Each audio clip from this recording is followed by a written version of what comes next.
नमस्कार।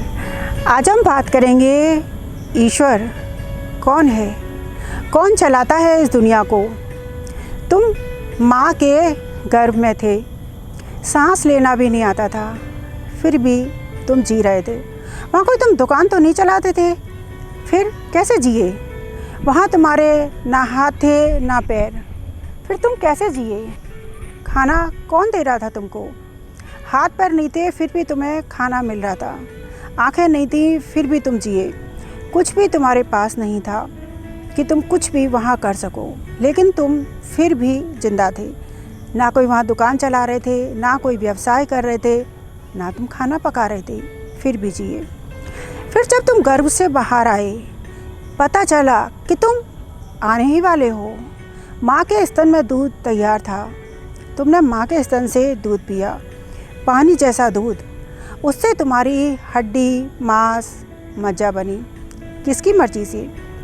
फिर तुम जब थक जाते हो, तुम सो जाते हो, किसकी मर्जी से? और जब नींद पूरी हो जाती है तो जग जाते हो, किसकी मर्जी से? ये जो पूरी सृष्टि है, इन पेड़ों को हरा भरा कौन रखता है? इन फूलों में लाल रंग कौन भरता है? इन फूलों में सुगंध कौन देता है? कौन इन सूरज को जला रहा है? कौन इस चाँद को चला रहा है? जो इस सारे प्रक्रिया को कर रहा है, उसी का नाम ईश्वर है। लेकिन इंसान ईश्वर की उस क्रिया को देख नहीं पाता, और इसी कारण इंसान दुखी रहता है, मैं करता रहता है। हो तो तुम शेर, पर बकरी बने रहते हो। जो मैं करता रहता है, वो बकरी बना रहता है। और जो ज्ञान में मैं के अर्थ को जान लेता है, वो परमात्मा बनता है, वो शेर बनता है। एक बार एक व्यक्ति के घर में 2 पंखे लगे हुए थे। एक पंखा बहुत गंदा था और एक पंखा बहुत साफ़ था। जो भी मेहमान उस घर में आता, हर कोई यही कहता, उस पंखे को देखो कितना साफ़ है, इस पंखे को देखो कितना गंदा है, इस पंखे को देखो कितना।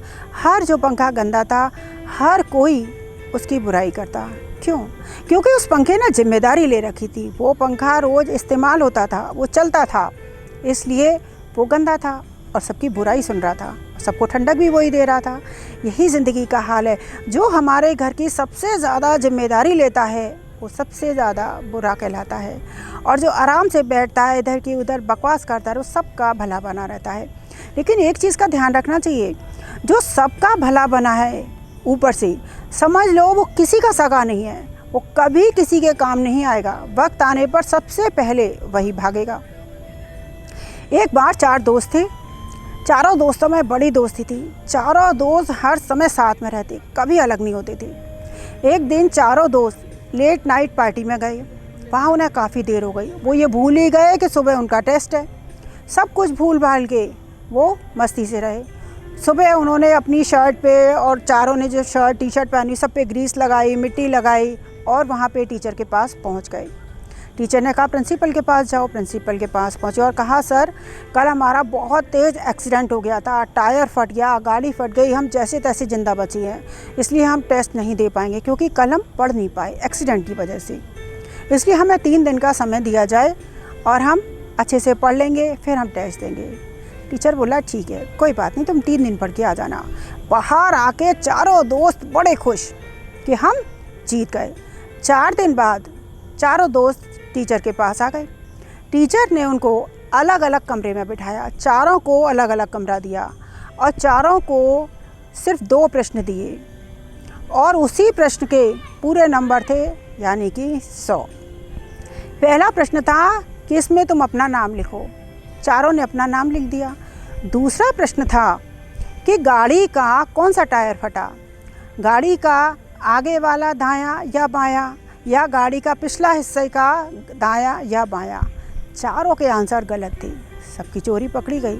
चारों दोस्तों को प्रिंसिपल ने बुलाया और कहा तुम चारों का झूठ पकड़ा गया है। यदि तुम सच बोलते तो तुम चारों का एक ही जवाब होता, पर चारों झूठ बोले, इसलिए चारों की चोरी पकड़ी गई है। चारों दोस्तों की चोरी पकड़ी गई।